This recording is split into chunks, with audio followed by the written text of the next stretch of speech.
Ethan never imagined his marriage would end with a notification popping up on his phone.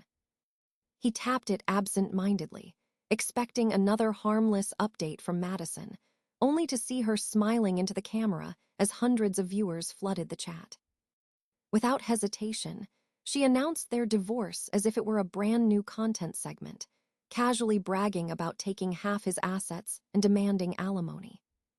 Ethan froze, unable to understand how she could turn something so personal into a spectacle for strangers.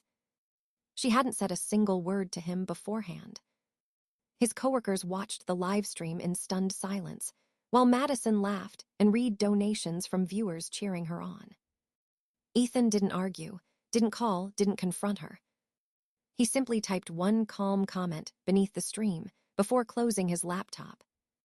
And with a steady breath, he made a decision that would flip Madison's entire plan upside down. The morning after the live stream, Ethan woke up earlier than usual, not because he couldn't sleep, but because everything inside him had settled into a strange, quiet certainty.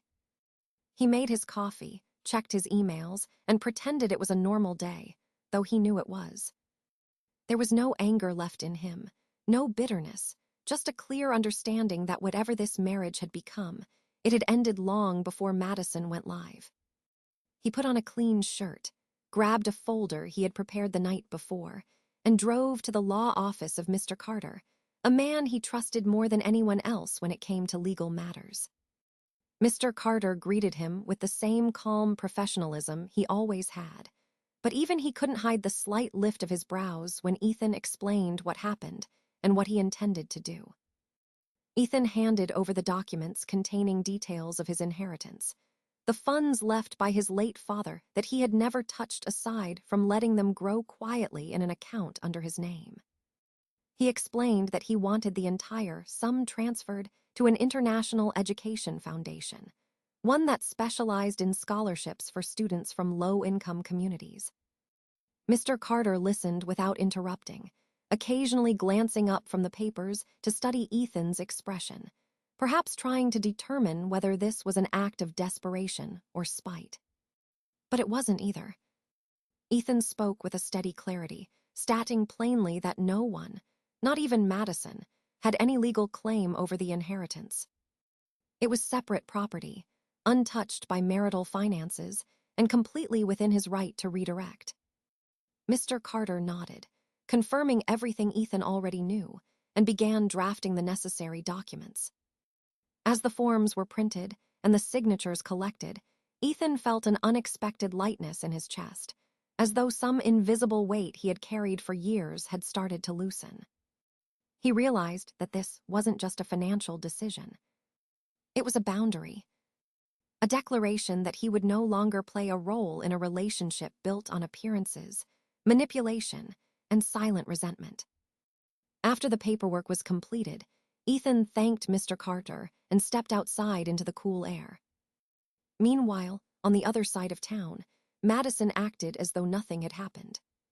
She posted her usual morning story, her smoothie bowl, her outfit of the day, her exaggerated, been up so early grinding caption, never once mentioning Ethan, never once acknowledging the bomb she had dropped the night before.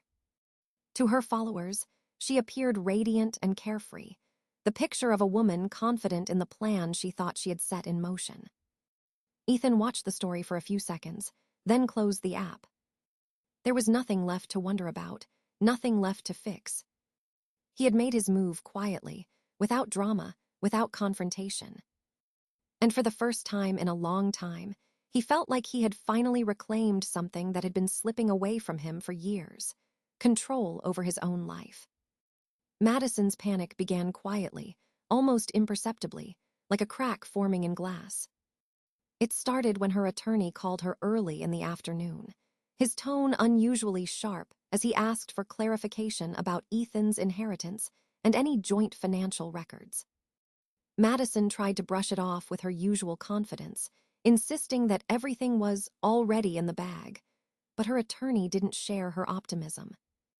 When he explained that Ethan's inherited money was legally separate, her smile faltered for the first time since the live stream. She demanded he double-check. He did. And when he called back, his voice carried the weight of something irreversible. There was no joint property to claim. No marital contribution to argue. No loophole. Madison sat frozen on the edge of her bed, staring at her phone as if the screen had personally betrayed her. She insisted her attorney was wrong, that Ethan had to be hiding something, that he must have moved the money just to spite her. But the attorney corrected her again, more firmly this time. Anything Ethan did with his separate property was entirely within his rights. The realization hit her with a force that knocked the wind out of her. Everything she had been planning, hinting, and quietly bragging about to her friends evaporated. She called Ethan immediately. He didn't answer. She called again. Still nothing. Voicemail picked up, and in a rush of anger, fear, and disbelief, she left a message accusing him of betrayal, manipulation, and cruelty. 10 minutes later, she left another voicemail, this time crying, saying they should talk, insisting they could work something out.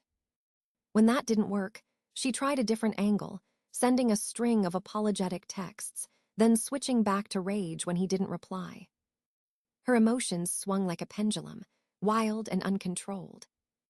Then her parents called Ethan directly, demanding explanations. They insisted he had trapped their daughter, that he had humiliated her in front of her audience, that he needed to step up and do the right thing.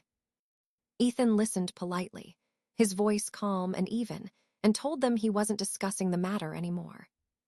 He hung up before they could finish shouting. Madison's brother sent him a long, threatening message. A cousin left a voice note. Her older sister tried guilt instead of anger. But none of it shook him. Madison checked Ethan's social media obsessively, waiting for a reaction, a post, a hint that he was scared or backing down. All she found was silence. Ethan had gone about his life with the same steady composure that drove her insane. And the more she realized he wasn't going to respond, wasn't going to fight, wasn't even going to acknowledge her desperation, the more the panic inside her grew. By evening, she was packing her apartment, replaying the live stream in her mind, wondering how everything had spun so violently out of her control. She had expected him to fold, to plead, to panic. Instead, she was the only one falling apart. Madison's panic didn't stay quiet for long. When she realized Ethan wouldn't respond to her calls or her increasingly frantic messages, she turned to the one place where she still had power, the internet. That night, she propped up her phone, wiped her tears to look presentable, and hit record on a shaky TikTok video. She painted herself as a blindsided wife abandoned without warning, claiming Ethan had secretly drained their accounts and left her with nothing. Within hours, thousands of sympathetic comments poured in, and her friends eagerly jumped in to support her version of the story.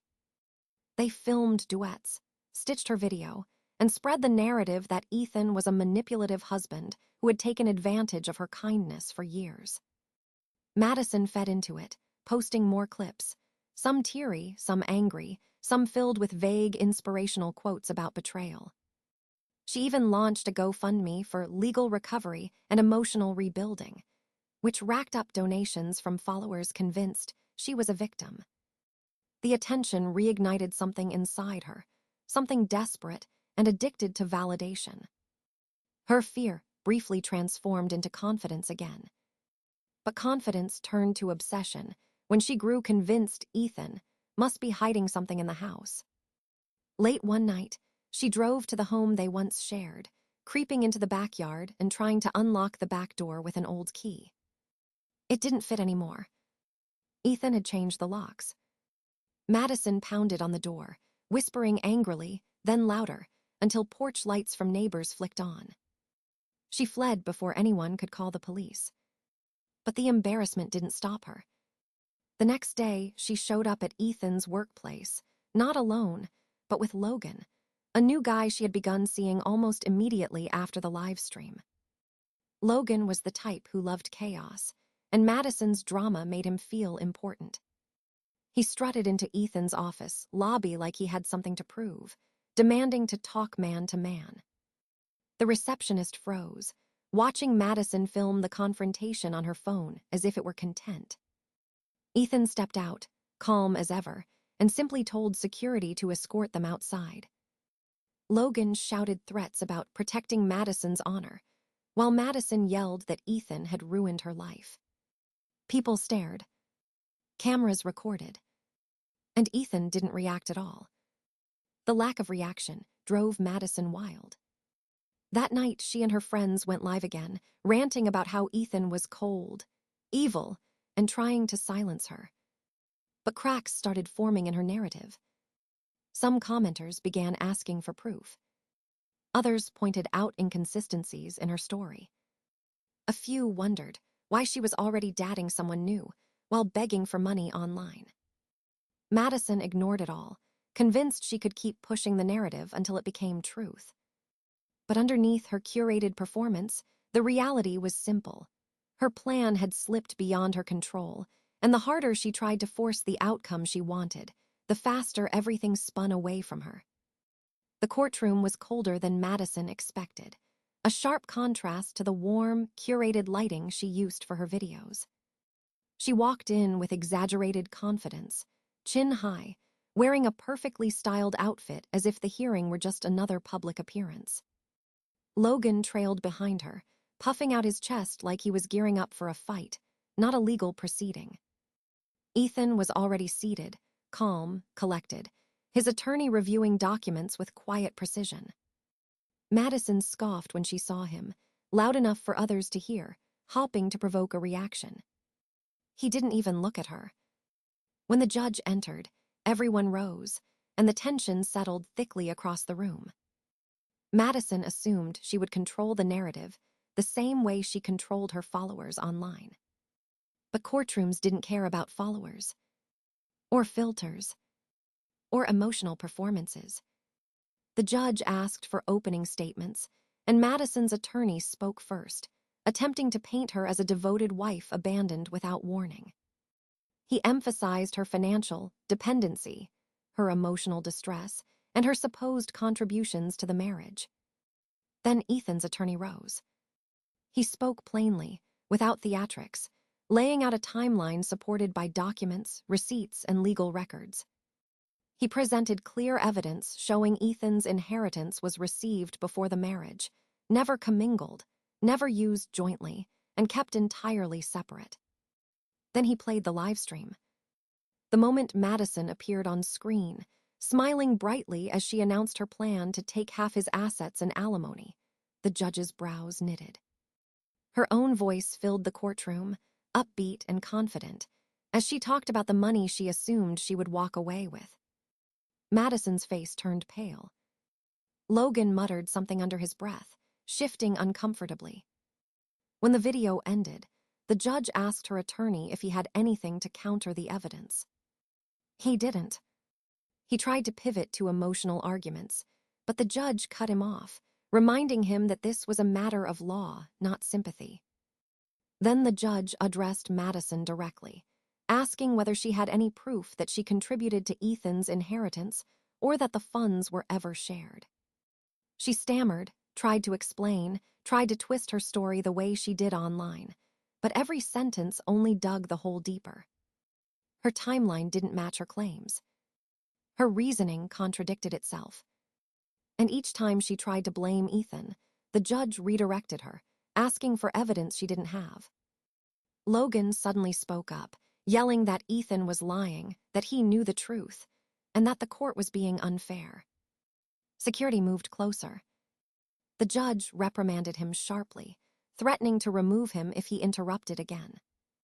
Madison looked mortified, unable to control the man she had proudly brought along as her new support system. Finally, the judge delivered the ruling. The inheritance was unequivocally Ethan's separate property. The donation was fully legal. Madison had no right to any portion of it. Her request for alimony was denied.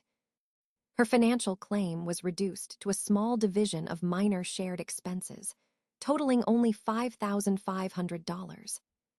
She slumped in her seat, trembling with rage and disbelief. Ethan simply thanked the court, gathered his documents, and walked out with the same quiet dignity he had carried since the beginning. Madison stayed frozen long after the gavel fell, realizing the courtroom, unlike the internet, could not be manipulated. And the narrative she had built so carefully had just collapsed in front of everyone. The fallout hit Madison faster than she could process it. The moment the court ruling became public record, people began questioning the story she had been selling online. Comment sections that once overflowed with sympathy shifted into skepticism, then irritation, then open hostility. Clipped portions of her livestream resurfaced, spreading across social media with captions pointing out her arrogance and entitlement. Creators who had once defended her began deleting their videos. Others stitched her content to expose the lies she told, comparing her claims to the facts from the court documents.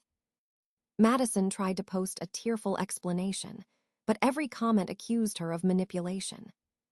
Viewers pointed out how she laughed while talking about taking Ethan's money, how she flaunted the attention, how she conveniently omitted critical details. Her follower count dropped. Brands silently removed her from campaigns. Emails that once offered partnerships now brought termination notices. Her earnings dwindled almost overnight. The GoFundMe she created was flagged for misinformation and locked pending investigation. The donations were frozen, and she was asked to provide documentation that she could not produce. Her attorney sent her a bill that made her stomach drop, a total far higher than she'd ever expected, and certainly more than she could afford. When she reached out to negotiate, he reminded her she had hired him for a case she insisted she would win easily. He expected full payment. Logan, who had been glued to her side since the drama began, suddenly grew distant. He stopped responding as quickly, stopped appearing in her videos, stopped offering to protect her. He claimed he was stressed, that he needed space, that everything was too much. But the truth became obvious when Madison saw him tagged in photos at a bar with another woman. When she confronted him, he shrugged and told her he wasn't trying to date someone broke. His exit hurt more than she wanted to admit, not because she loved him, but because he had been a shield, a distraction, a prop in the image she tried to maintain. Now she had nothing. No money, no plan, no supporters, no partner. Her family, who had once encouraged her confidence, grew exhausted when they realized how deeply she had misled them as well. Their calls turned into long lectures, then frustrated silence. Alone in her apartment, she tried desperately to regain control of the narrative. She filmed video after video, attempting to explain, to justify, to twist the story back in her favor.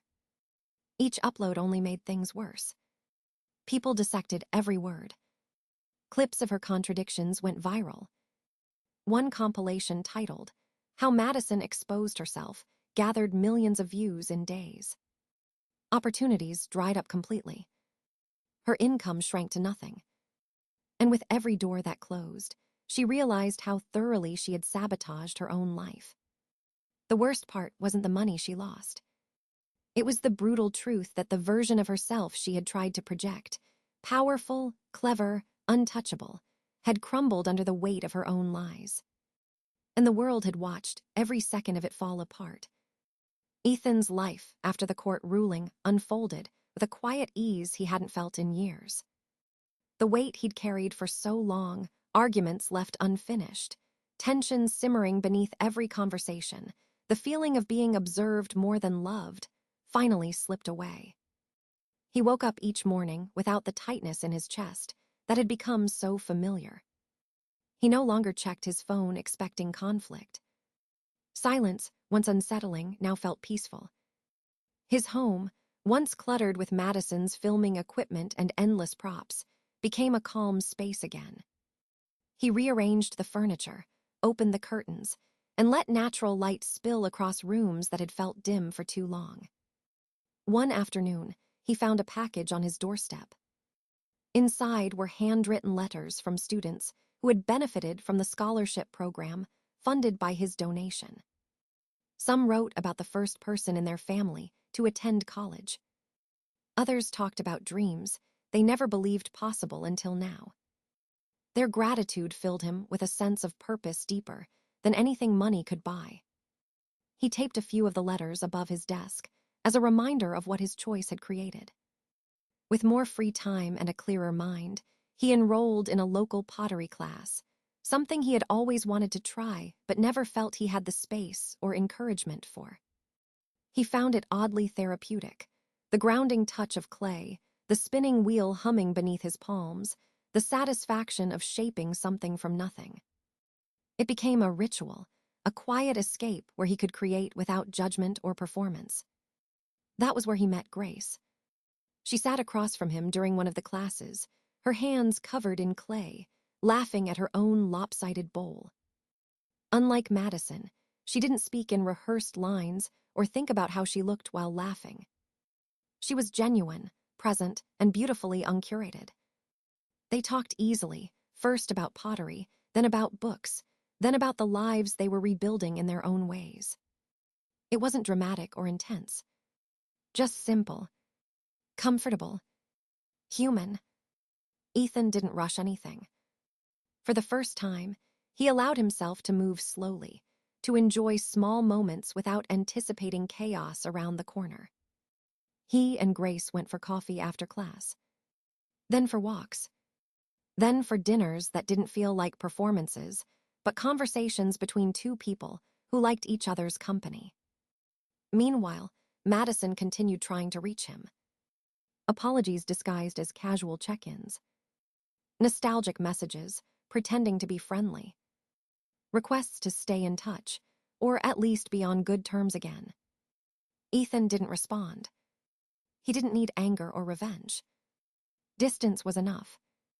His life no longer revolved around damage control or emotional management. He had reclaimed his time, his peace, and his sense of self.